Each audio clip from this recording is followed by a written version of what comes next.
Schools disruptions have moved from outside the classroom to inside, forcing the education minister to impose a revised code of conduct. Mixed views over new SOE, with residents in some crime hotspots calling for job creation over hardline policing to fight crime. With concerns over SOE regulations, ethical hacker urges calm but warns citizens to be mindful of social media posts. Coming up in sport, TNT's Young Warriors meet the end of the road in CONCACAF Under-20 Championship qualifiers, shut out by Costa Rica. The dust decreases, but the hazardous seas remain. I'll have the details in tonight's weather report. While suspensions for lunchtime and after-school incidents are down, there's a troubling shift happening inside this country's classrooms. Education Minister Dr. Michael Dowlett says incidents during instructional time, even with teachers present, are now on the rise. As he launched the revised National School Code of Conduct, Dr. Dowlett said the fight for discipline has moved into the classroom. Here's Jesse Ramday with more. The Ministry of Education is tightening the rules after new data revealed a worrying trend. Education Minister Dr. Michael Dowlett says while lunchtime and after-school suspensions have declined, classroom clashes have climbed. Incidents during class time with a member of staff present increased from 401 to 544. While he launched the updated National School Code of Conduct on Wednesday, the minister says the findings shaped the revised policy. That shift has direct implications for teaching quality. If incidents are now occurring more frequently during instructional time, then classroom management becomes central to our reform agenda. Dr. Dowlett notes that an evaluation of the school-oriented policing program for Term 1 of 2025-2026 shows mixed results. National suspensions increased from 2,659 to 3,005. But in the 51 highest-risk schools with permanent police officers, suspension numbers remained stable. Violence-related suspensions declined modestly in those schools. The share of national suspensions attributed to high-risk schools with police officers fell from 80.4% to 71.4%.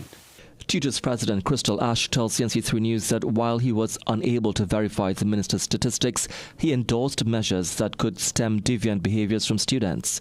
But President of the National Parent-Teacher Association, Walter Stewart, says the development sent a frightening signal and behavioral issues during class time require the need to strengthen support systems. The Education Minister says students will be held accountable in a fair manner and that the Code of Conduct supports measures to strengthen teaching while improving student discipline. Jesse Ramdale, CNC3 News.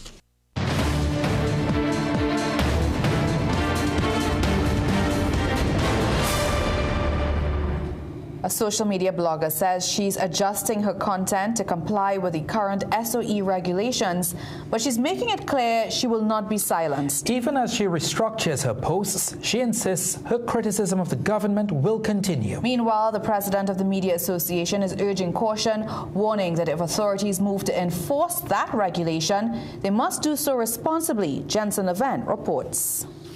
UWI lecturer and vlogger Rhoda Barrett believes that the emergency powers regulations was drafted to stifle opposition views and intimidate whistleblowers. You're creating a particular environment of censorship for us, and in creating that environment of censorship for us, you are also putting out a message to persons who would be providing us with information.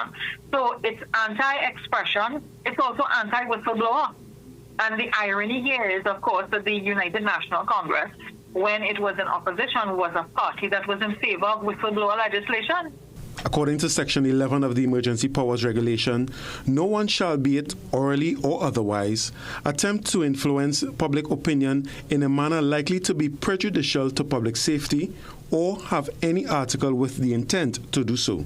President of the Media Association, Priya Bihari, says while the section is not new, he hopes that the authorities act responsibly when enforcing the law. We have every confidence that the authorities will apply the regulations responsibly and in keeping with constitutional safeguards and protections. At the same time, we respectfully urge a clear and narrow interpretation, transparency in its application, and accessible avenues for concerns to be addressed. Shiva Parasram, who works with companies to decrease risk, digital or otherwise, says there is no need to be concerned.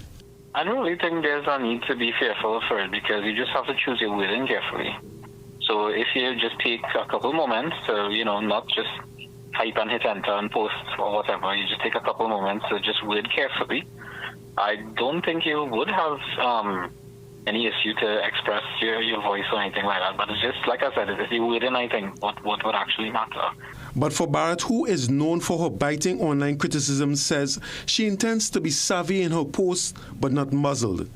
She says the concern that the regulation was placed to stifle dissent isn't new, but she has been preparing for it. I knew the minute I started speaking out against them. I knew the minute Roger Alexander started talking about adopting measures that he has seen in China. The minute Barry Padaras echoed support for him and that. The minute any number of other persons within the government started echoing support for use of oppressive measures and censorship measures like that, I knew that this was going to be the next step. The misuse of social media saw at least 2 people during the last state of emergency detained for comments made. They were eventually released without charge. As Homeland Security Minister Roger Alexander warned last year, those who abuse social media could be held accountable. Jensen Lavend, CNC3 News. Residents of several communities most affected by crime have mixed views on the possible effectiveness of the latest state of emergency. And while some agree that more should be done to address violent crime, others aren't convinced that this is the way to do it. Shane Superville and Neil Romaine spoke with the residents for their perspective. A new state of emergency is in effect, but for several neighborhoods facing high rates of crime, the response doesn't feel much different. Mova resident Glenford Mitchell tells CNC3 News he feels job creation, especially for communities like his, would have been more effective than another state of emergency. Mitchell, who is now unemployed since he lost his CPEP job last year, says the desperation many people feel is real. Yeah, if she create jobs and things, you understand? Everybody will work, you got no crime thing. Because I know, I telling you, without work, man have to eat. Yeah. You understand? And the jail hard. Meanwhile, in McShine Lands, Lavantil, one shopkeeper who asked not to be named says she was supportive of the state of emergency once the police directed their attentions towards suspected criminals. She says the community is still reeling from the shock of a triple murder that claimed the lives of Jesse Nelson, Dwayne Alexander and Keon Alexander last Friday, and felt that any solution to violence was welcome. Once they had the SOE and they're patrolling 24, that will be good. I just like when I see the police presence. But despite this support, another resident says she isn't comfortable with police officers going through the cell phones and personal devices of residents. They're coming and looking in people's phone and all this kind of thing. That's your personal thing. One me the bad boys and them and go in them phone. Them just be putting up thing. East Port of Spain residents were also less optimistic that the latest state of emergency would result in anything more than police misconduct. One lifelong resident said, like earlier SOEs, simply increasing police presence does not guarantee safer neighborhoods. They could call 99 SOE. Once a man wants to do something, they're going to do it. Because police has to be present right by the bridge sometime and they're shooting up the place. You understand? For now, residents continue to keep to themselves as a means of ensuring their own safety. It's a habit they continue to practice whether there's a state of emergency or not. Shane Superville, CNC3 News. Well, of the 18 people arrested in the first 24 hours of the state of emergency, the police service says 10 have already been charged. Officers also conducted close to 100 operations since the SOE began yesterday, which led them to detecting 38 traffic offences. Police say 3 pistols were also seized. And with heightened police activities expected, we asked if you feel the police are capable of handling crime without the need for a state of emergency. This is what you had to tell us. Our SOE is not really a solution for fighting crime. It may curb it a little, but it's not the actual solution for fighting crime. It appears as though that we are out of ideas and we need to just do something. And it is time that we just start dealing with it from the home and come back up the road. They don't really need a SOE because they could always get the documents from the lawyers and from the magistrate and thing to go in people's houses, do searches, and do their legal actions. So just to keep it safe. Just to keep it safe, because right now there's a lot of crime going on in the place right now, and the police right now is the only person we really depend on right now to keep it safe. When they have a SOE, they could go house to house and they will find what they need to get. But when they don't have a SOE, bandits just coming in people's place and going. Most definitely, yes, of course. That's their job. They're supposed to do it without the SOE, of course. Still to come in the news.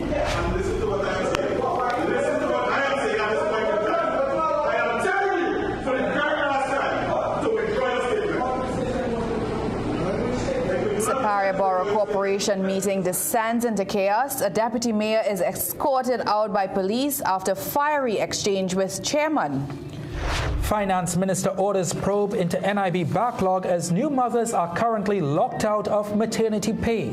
And coming up in sport, Defence Force football team downs FC Phoenix to consolidate their TTPFL lead. In the ever-changing media landscape, we at Guardian Media strive always to put you, our viewers and readers, first. We strive to uphold the time-honored tenets of responsible journalism. For us, accuracy is key. And in our reporting, we strive not only to be first, but fair, impartial, and to uphold journalistic integrity. Above all, we are accountable to you, and we must respect the views of our audience. That is our solemn contract with you. Keen attention to detail, rigorous verification of facts, use of credible sources, and sound editorial judgment. Keep track of our editorial policies and guidelines, including our corrections policy, by logging on to www.guardian.co.tt for more.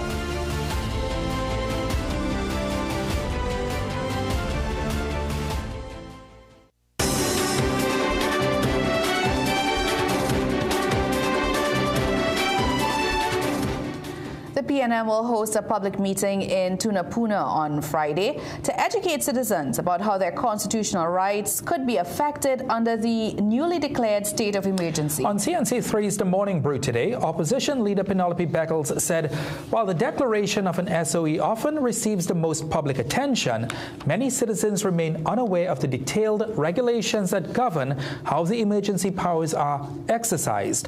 Of particular concern for the PNM is Regulation 11 of the laws governing the SOE.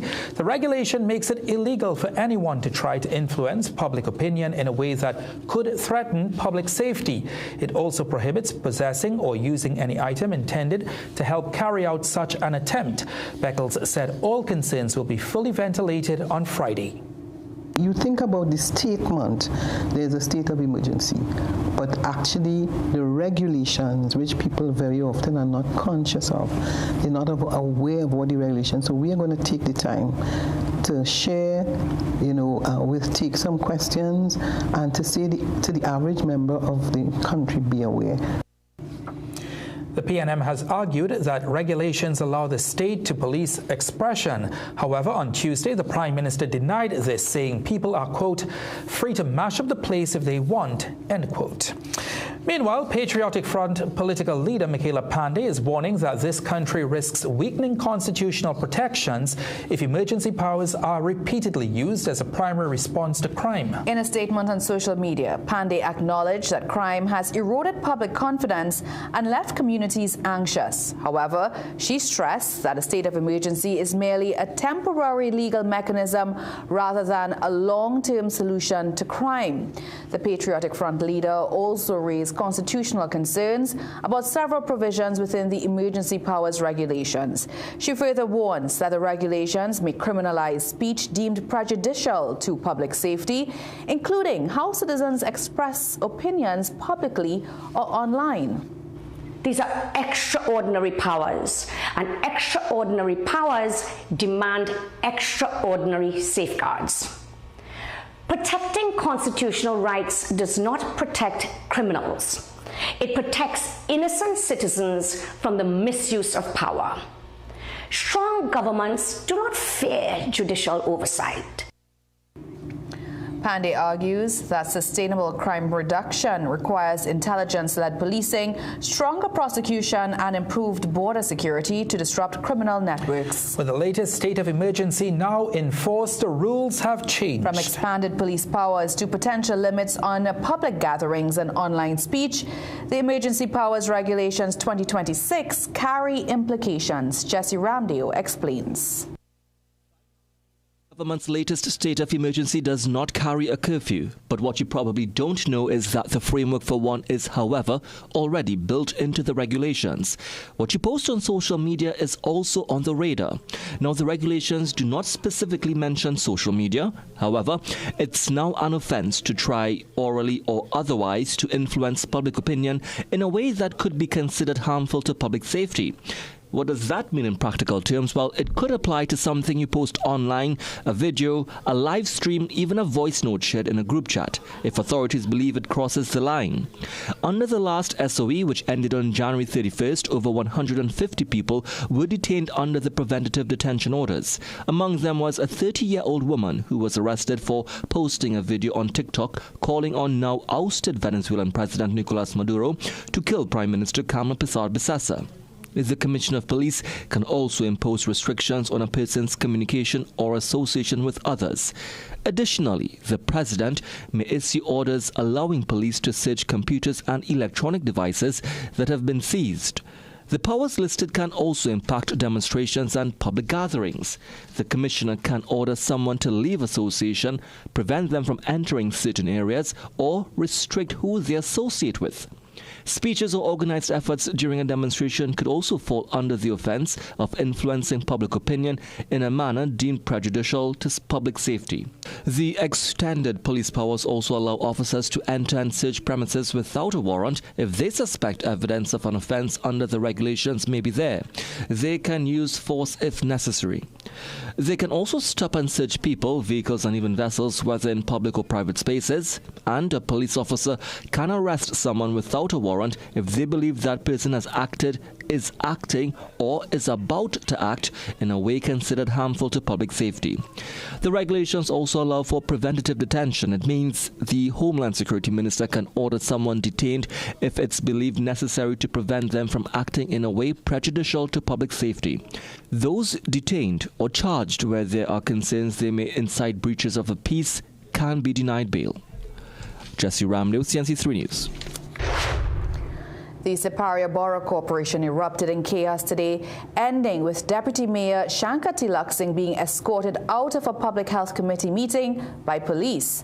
It follows this heated exchange with the chairman. The incident stemmed from a debate over drainage issues in Captiville Cedrus, with the PNM-led committee ultimately voting to have Tilak Singh removed from the chamber under the standing orders. Siparia Mayor Dudnath Meru told CNC3 News the chairman had the authority to remove Tilak Singh because the PNM now holds a majority of votes. Meru says the balance of power in the corporation shifted after Councillor Ramona Victor was killed last November, and UNC Alderman Victor Roberts crossed the floor to the PNM, giving them a 7-5 majority in the corporation. Public Health Committee Chairman Anton George says Tilak Singh's removal from the chamber was necessary because he failed to respect the authority of the chair. We are about service to all. Again, I reiterate, he could have been suspended according to the standing orders for a maximum of 40 days. In the first instance, he could have been suspended for 21 days. And we did not do that. We just asked him to remove himself. I do not know why the member is continually saying that we suspended him. He was asked to be removed from the meeting. He called for a division was taken. And members voted for him to remove himself from the meeting and cool himself and come back. But he chose not to. But Tilak Singh says he was simply representing his constituents and was treated unfairly. The Palaseco councillor became the chairman under questionable circumstances, again, which the council was hijacked in our statutory meeting when our sister had passed away and the seat became vacant. And hence the reason why these questions arise of his intention, right? I was suspended only at the public health meeting where he chaired. The only person who can suspend a member, right, via motion, it is the mayor.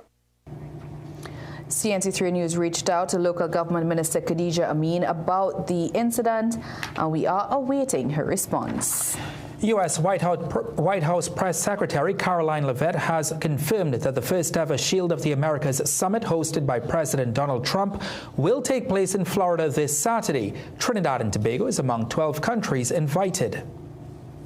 The point of this newfound Latin America summit is to promote freedom, security, and prosperity in our region. The following countries will be in attendance: Argentina, Bolivia, Chile, Costa Rica, the Dominican Republic, Ecuador, El Salvador, Honduras, Panama, Paraguay, Trinidad and Tobago, and maybe some others as well.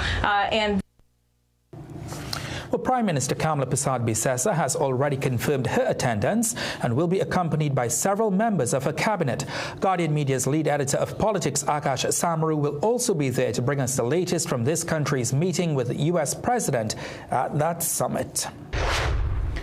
Finance Minister Devendranath Thakur has launched an investigation into why new mothers have been unable to access their NIS maternity leave payments due to a backlog on the online portal. New mothers are required to make appointments to submit documents, but the system is reportedly overwhelmed and cannot accommodate new applications, resulting in delayed payments. New mother Makeda Janki tells CNC3 News the situation is extremely stressful, especially for sleep-deprived mothers already adjusting to life with a newborn and the financial strain placed on their families. When contacted, Minister Thakur says he intends to raise the matter directly with the NIB chairman and the executive director, describing it as a matter of concern. NIB says temporary service disruptions to its online portal are linked to its new launch to its fully digital Empower platform. It advises persons requiring urgent assistance to contact its corporate communications department or call the number on your screen. In business news, national quarries came under fire at Wednesday's Public Accounts Enterprises Committee for failing to produce audited financial statements beyond 2020. The committee also questions the company's losses and pricing model, even as executives maintain it remains viable. Meanwhile, President of the Caribbean Development Bank, Daniel Best, says regional integration is not at risk despite geopolitical tensions and shifting global alliances. Andrea Perez-Zobas has more in tonight's Business Watch.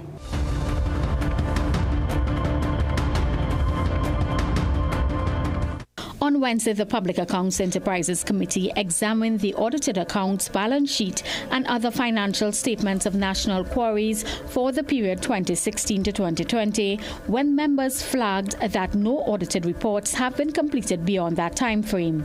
Acting CEO Jared Matura explains that the audit backlog followed a cyber attack which resulted in the loss of the company's debt accounting software, significantly disrupting its reporting systems. We are doing September 2022, that is projected to be completed by around July of this year. 2023 will be early, will be done early, will be completed by early next year.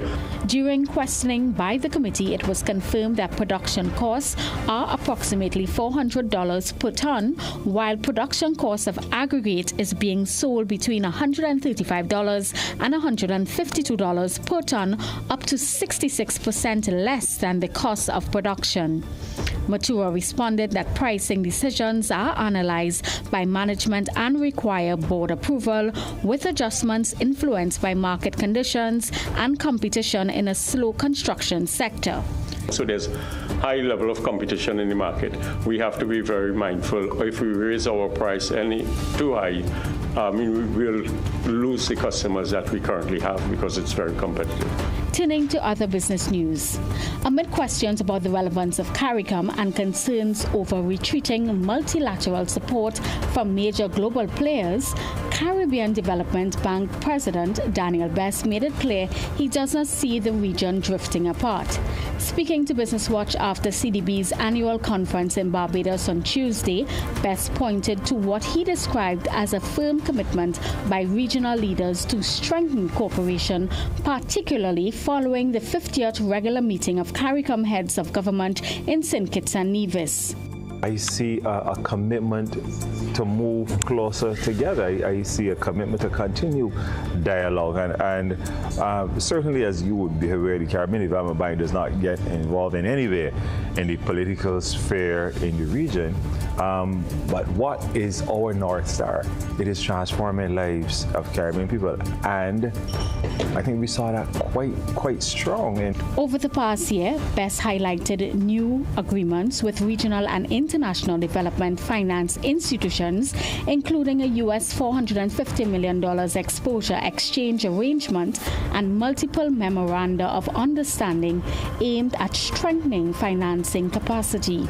And now for a look at today's energy and foreign exchange prices. Andrea Perez-Sobers, CNC3 Business Watch.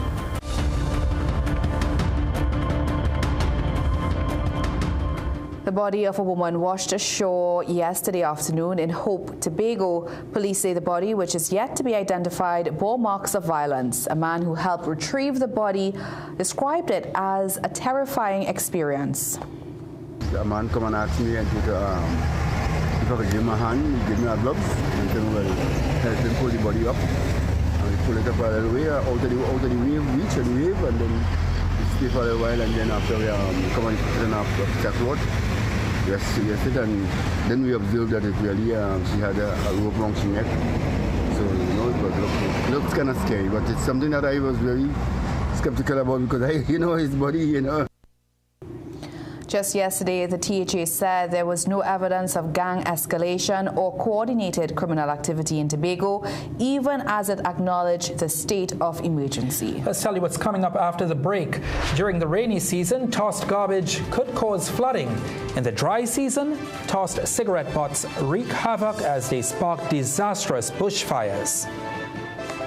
We had a mostly sunny and a breezy day with less dust haze than yesterday. I'll let you know if any more dust is on the way, coming up just after the break.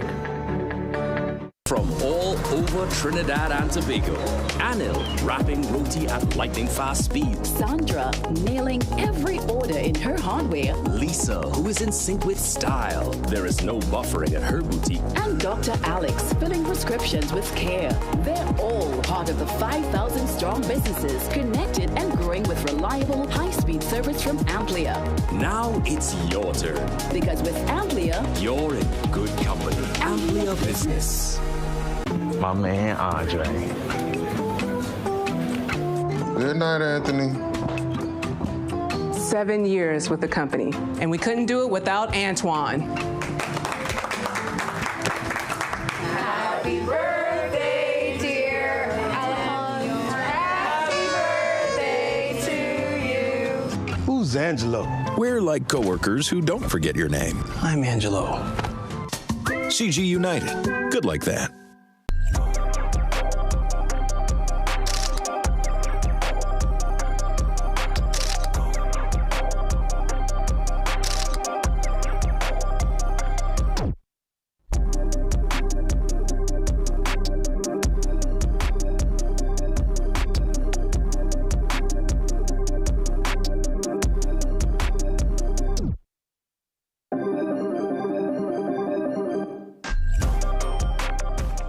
Ramadan specials at Food Basket, Arima, Shagwana, Champlain, and Gulf View. Goat, 4 pounds for $99. Chana, 5 pounds for $19.95. Delicious dates, $19.95 per pound. Big deal, 1 gallon oil, $59.95. Crown 8 kg rice, $59.95. Green butterfly evaporated milk, 3 for $17.95. 4Z vermicelli, 1600 gram, $24.95. Ramadan specials at Food Basket, Arima, Shagwana, Champlain, and Gulf View.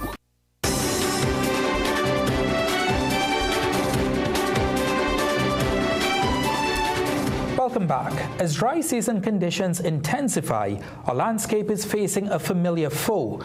But the spark is often initiated by a human activity. From glass bottles to cigarette butts, our weather anchor Jean-Marc Rampersad explores how littering may be fueling the annual bushfire season. Here's his report. Over the past few weeks, you've definitely seen it and probably even smelt it. That bluish-gray haze that obscures the horizon is not just a sign of the dry season. It's also sometimes a sign of direct human activity. Day after day, we see these roadside blazes which seem to pop up out of nowhere. But these fires aren't spontaneous. Sometimes they are caused by what people throw out of their car windows. After several weeks with little rainfall, the grass is becoming brown and dry. It's really just waiting for some sort of spark to ignite. The fire service has indicated that many of these roadside fires start with a single flicked cigarette butt. You might think it's harmless, but with these winds, that one glowing ember is all it takes to transform roadside vegetation into a driving hazard. But it's not just the smokers, it's the casual littering that turns the highway into a minefield. What we do here must contribute to changing culture in Trinidad and Tobago, away from a culture of lawlessness and disregard for what they consider minor offenses. People know murder is an offense, robbery is an offense, but they will still throw a bottle in the drain. They will still litter. They will still dump illegally on the side of the road. All laws are to be obeyed. The Rural Development and Local Government Ministry has also placed several signs across the country to raise awareness of the hazard. Now, the impact is more than just scorched earth. These fires add to the already lengthy commute that most citizens endure along the north-south highways. They can create whiteout conditions for drivers, which may lead to accidents, and they stretch our fire services thin. They can also spread and even threaten our homes. We would want to clean around our properties, meaning we would want to clean the vegetation to a height that is very low around your fence line so that you do not have the possibility of, let's say, tall shrubs, trees, grasses, all of those things becoming, fire starting there and then ensuing to your home. So the message here today is the litter that you have in your car, keep it until you reach your destination, because that plastic bottle, glass bottle, or cigarette butt that you throw out the window, it may seem like a small thing, but in this heat, it's a disaster waiting to happen. Jean-Marc Rampersad, CNC3 News.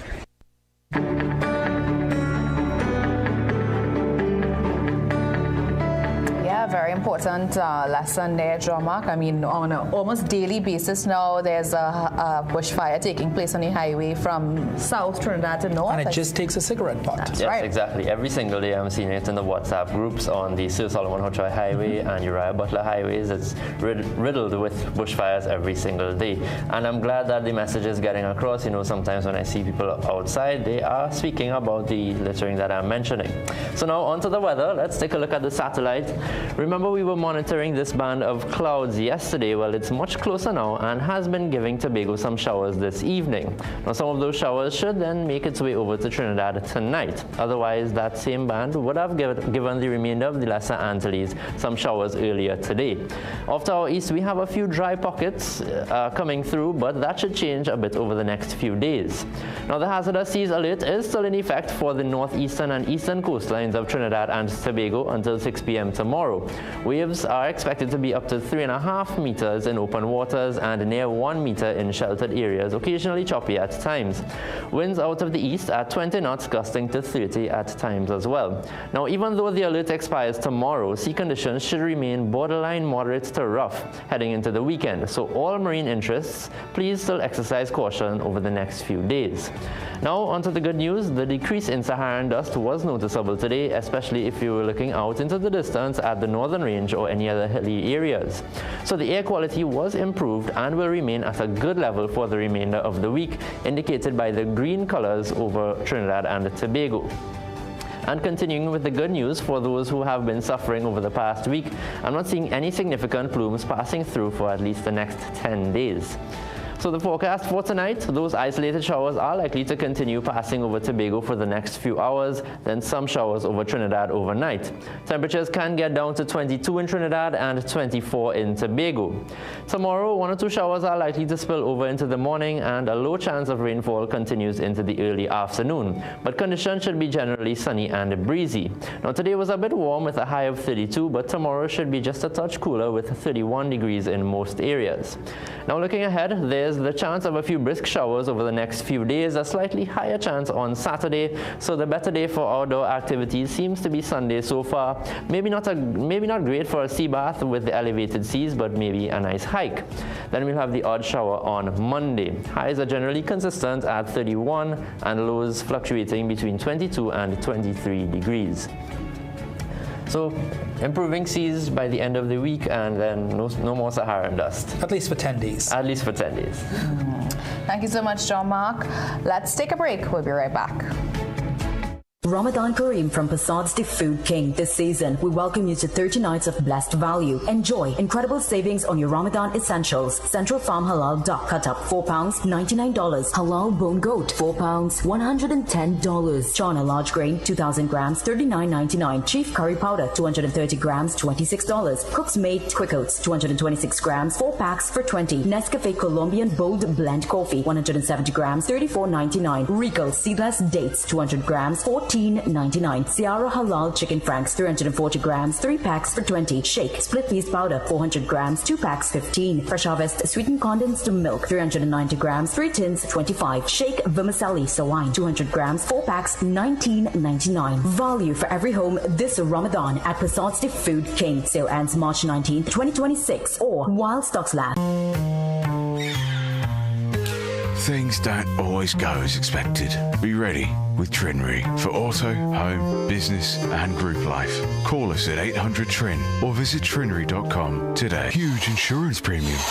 Pay your premiums bit by bit with FlexiPay from Trinry. For more manageable auto, home and commercial insurance payments, call us at 800-TRIN or visit trinry.com today.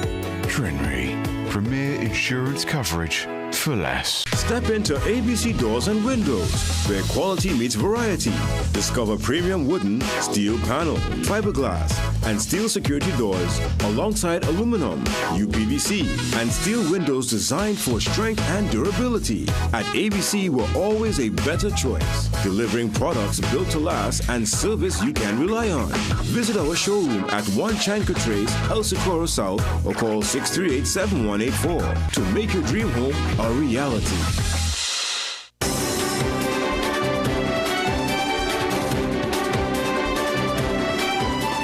Welcome back. Obesity is one of the most pressing health challenges worldwide. And as the world observes World Obesity Day, experts stress that it is not a personal issue, but a complex chronic disease that affects millions of people. Here's more in tonight's Wellness Wednesday. Wellness Wednesday, brought to you by BioStrand. Get what you need naturally. According to the World Health Organization, obesity rates have nearly tripled worldwide since 1975 in both adults and children. And with half the world's population projected to be overweight and living with obesity by 2035, the scale of the challenge is clear. But numbers alone do not tell the full story. Behind them are the systems, the environments, the inequalities shaping health outcomes across the world and the opportunity to act. Obesity is influenced by many factors, including genetics, the environment, access to healthy food, sleep, stress, and physical activity, which increases the risk of serious conditions such as type 2 diabetes, heart disease, stroke, and certain cancers. But there is encouraging news. Research shows that even modest weight loss can significantly reduce health risks. Doctors recommend adding fruits and vegetables to meals, choosing water over sugary drinks, and getting at least 30 minutes of exercise per day, as well as prioritizing consistent sleep to sustain a healthy lifestyle instead of quick fixes for weight loss. Addressing the stigma of obesity is equally as important. Health advocates say weight bias can prevent people from seeking care and negatively impact mental health. This year, the World Obesity Day campaign highlights that there are 8 billion reasons to act on obesity. Every person, every community, and every system has a role to play in building a healthier future. Wellness Wednesday, brought to you by BioStrath. Get what you need naturally. Police say migrant registration in Tobago is now progressing smoothly after internet challenges hampered operations yesterday. Acting Assistant Superintendent Sharon Williams supervised proceedings as approximately 200 migrants arrived to regularize their status. She says despite a slow start, day 2 went efficiently. Yes, we had a little issue in starting yesterday. However, we have since worked on that and things are really running smoothly, and we anticipate that it will run smoothly throughout days today, so we could get the 200 persons who are set for processing today completed. Migrants were made to go through a security check upon entry, then a health screening, before police officers from the criminal records section then took fingerprints accompanied by immigration officials. The process, which costs each migrant $700, follows the initial online registration, which ended last month. The migrants we spoke to praised the initiative, saying they now feel comfortable to walk the streets. About 6-7 years ago, in the first register, it's a disaster. Nowadays, right now, it's real fast, everything smooth and real good. All right. How do you feel now that you regularized? Well, good, real good right now. Kinda. No, I don't say happy. I say kind of comfortable because I can walk normal in the road and no kind of chasing person or kind of thing, something, a legal process.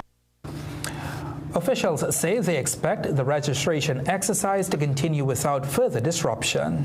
Orion, it was another noisy day in the newsroom, and Jassy has that smile on his face, which usually means good news for either Chelsea or QRC. Well, you are absolutely spot on. Chelsea did win today, and congrats to Ryan as well. Arsenal continue their march towards the EPL title. But coming up, highlights from day 2 of secondary schools track and field, where QRC and Bishop Anstey extend their leads in the team standings.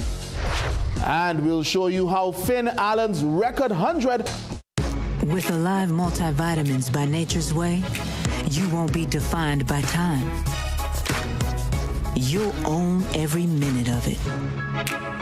Discover how you can age vibrantly with Alive. At Cruise Inn Hotel and Yachting Center, we're all about time. In fact, once you check in, there's no time to lose.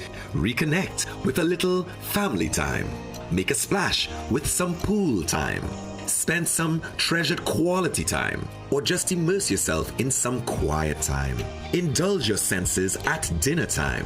We even have the perfect venue when it's your celebration time. So it's high time you visit Cruise Inn. Choose our day pass or call 607-4000 to make your dinner or hotel reservations, or to find out more about our event spaces. Take a time out at Cruise Inn Hotel and Yachting Center.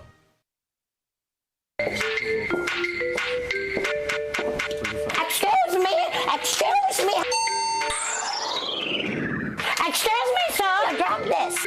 BioStrath food supplements for vitality and well-being. You know, Richard.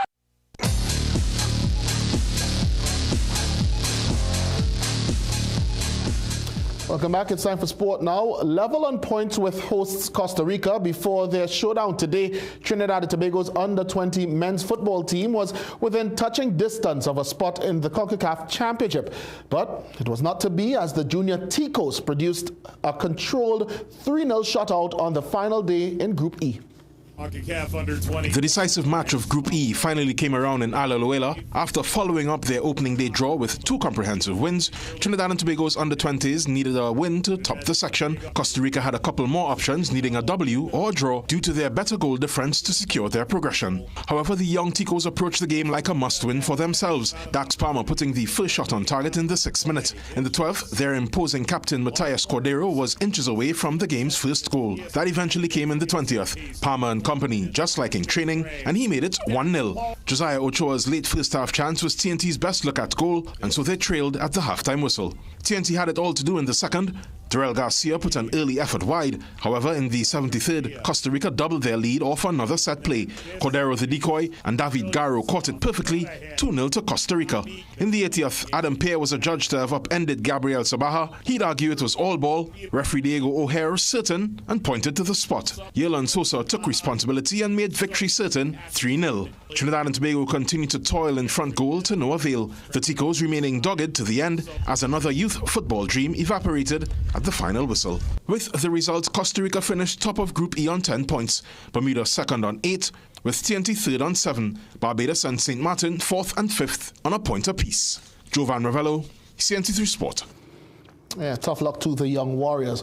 Here at home, the Trinidad and Tobago Premier Football League leaders, the Tier 1 leaders that is, Defence Force won a rescheduled fixture against Tobago's FC 1976 Phoenix today. Jovan Jones sent the Soldiers out of the gates in the first minute after they won possession from the Phoenix defence. They went into a halftime leading 3-0 thanks to a double from Nicholas Dillon, who scored his first in the 32nd minute and followed up with another in the 38th.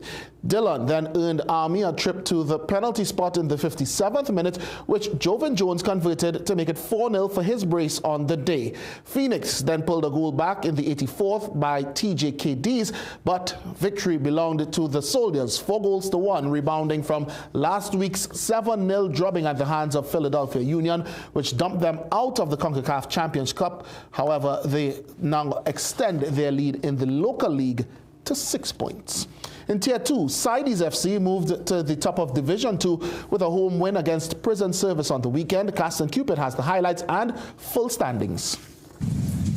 Prison Service made the treacherous journey to Speyside, Tobago, fortress of Sidis FC. The hostilities began with Sidis earning a free kick just outside the area, and the set piece was successfully sent home by Kerry McDonald in the 32nd minute. Now to the 37th minute, a heavy first touch from Prison custodian had him lunging to rectify the mistake, but he was only digging himself and his team deeper into the hole as Shakil Dinoud had no issues, doubling the lead from the spot.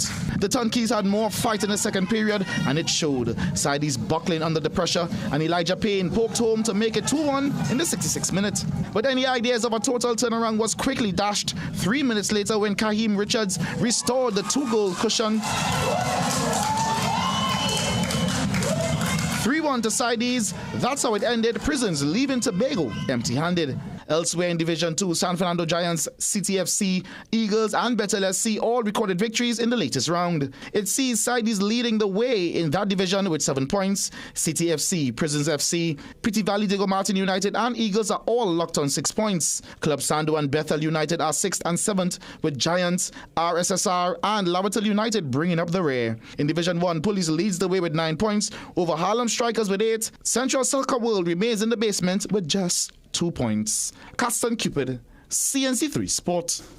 All right, now to a story we promised last evening. Presentation College San Fernando powered to a 192-run win over Vishnu Boys Hindu College at Union Hall, San Fernando on Tuesday. The win continues the team's march toward the 2026 Secondary Schools Cricket League title for the first time since 2023.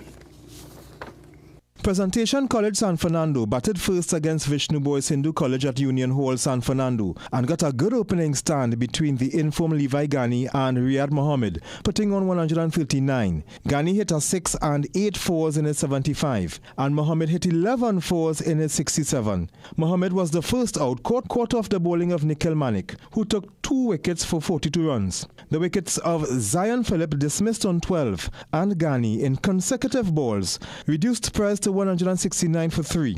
Cahill Thomas made 64 with 5 sixes, helping towards Presentation's 286 for 8 from 50 overs. Ishant Rupnarayan claimed 3 for 54 bowling for Vishnu Boys. In reply, Vishnu lost the early wicket of Israel Gonzalez at 1 for 1. Then in the next over, 2 wickets in 2 balls with Rupnarayan and Christian Lal both gone for ducks, made it 2 for 3, both wickets falling to Phillip. Xavier Rambaran stood tall with a fight back yielding 27 runs, but Phillip's eventual 4 for 13, saw to it that Vishnu was bowled out for 94 in 29.1 overs to give Presentation the 192-run win. In other matches, Presentation College Shagwana scored a 174-run win over Queen's Royal College, with Zakaria Mohammed top scoring with 47. Tristan Toya took 5 for 22 as St. Mary's College beat Hillview College by 5 wickets, and skipper Roberto Badri scored 90 to help Naparima College defeat Shiva Boys by 3 wickets. Ian Wason, CNC3 Sport.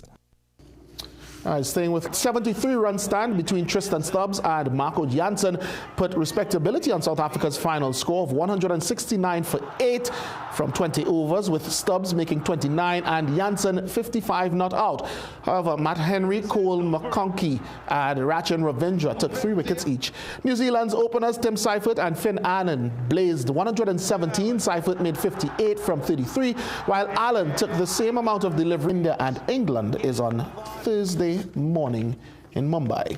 Trinidad and Tobago golfer Chris Richards Jr. has captured his first U.S. Collegiate golf title in just his 3rd tournament appearance. He won the Currahee Club Invitational in Georgia earlier this week. Representing Weber International University, the freshman fired rounds of 69, 70 and 67 to finish 5 shots clear of the field at 10 under par. Richards Jr. outplayed 5 of the NAIA's top 10 ranked golfers, including the conference's number 2 Sam Dykema of Indiana Wesleyan University. Richards' performance helped Weber secure a 2nd place team finish, and he is expected now to return to Trinidad and Tobago later this month to defend his Trinidad and Tobago Open title. Congratulations to him. The fastest ever T20 World Cup 100 now is bound to be our sport high.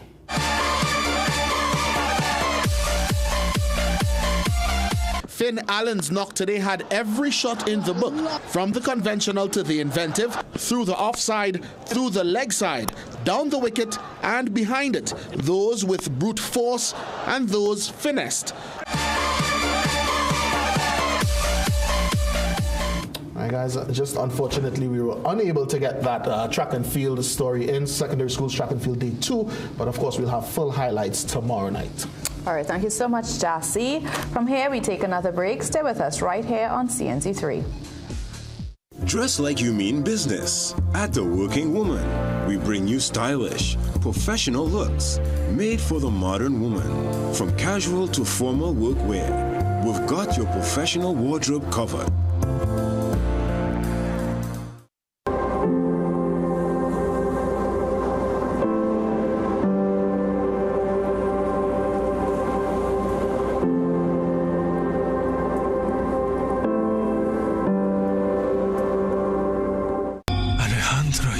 You're still alive.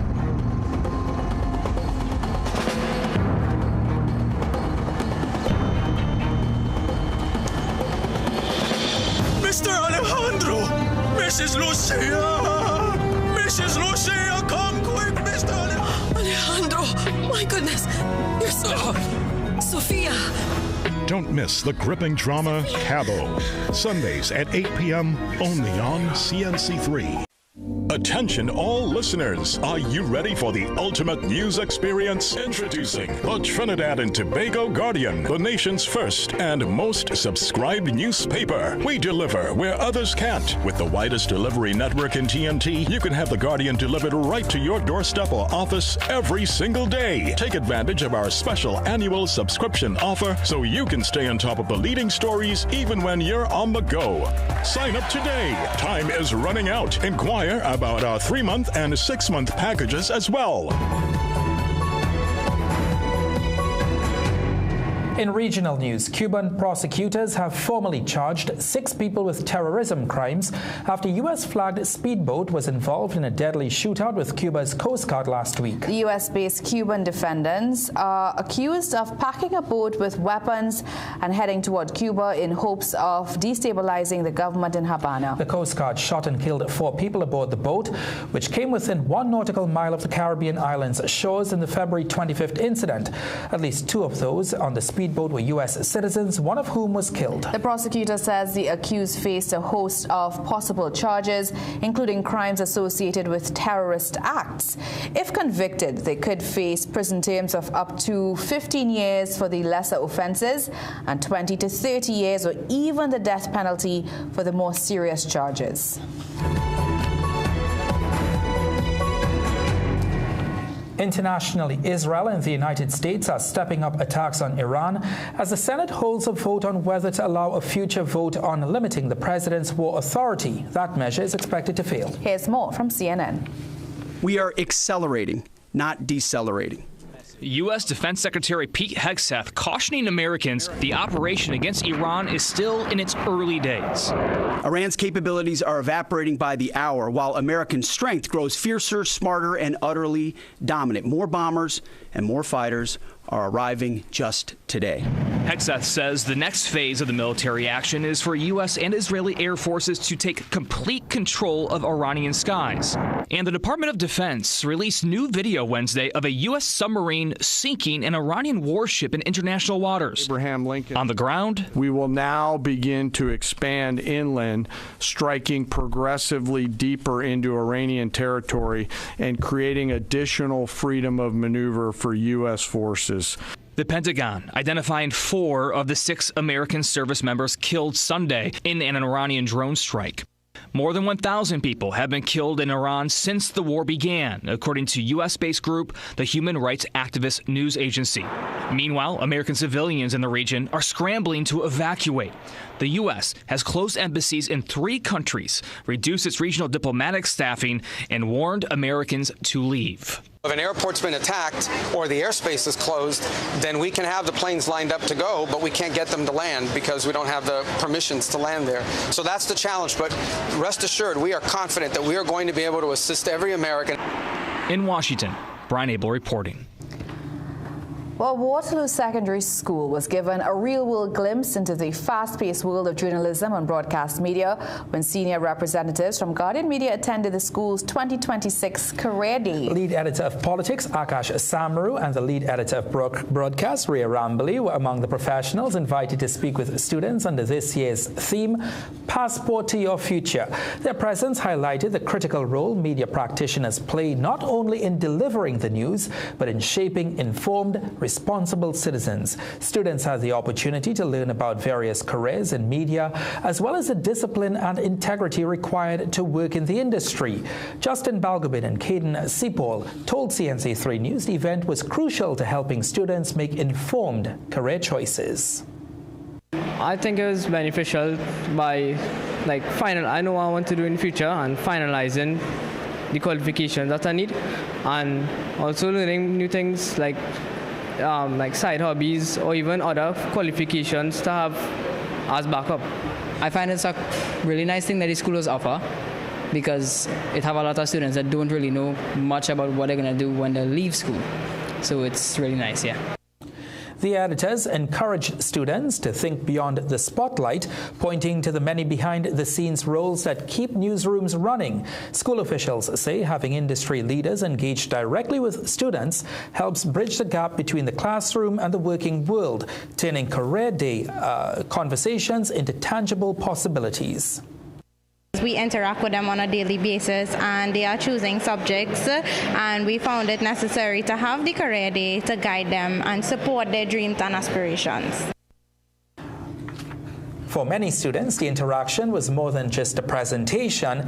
It was a reminder that their passport to the future can take them anywhere, including into the newsroom. All right, it was a fantastic opportunity. And guys, I mean, you all have some career days coming up. That's correct. Ryan and I are heading Arima, we're heading to the east. Arima on Friday. Yes, and Bavita will also be in Shagwanas as well on the same day. So we look forward to seeing, your conversations with the students. It's so important. At least they know what they're getting into, and sometimes it helps them to know what they don't want to do. Correct. Yeah. All right, guys. Well, this is how we end the 7 p.m. news. Thank you so much for watching. I'm Ria Rambali. I'm Ryan Bachu. I am Jassy Murray. And I'm Jean-Marc Rampersad. Have a good night.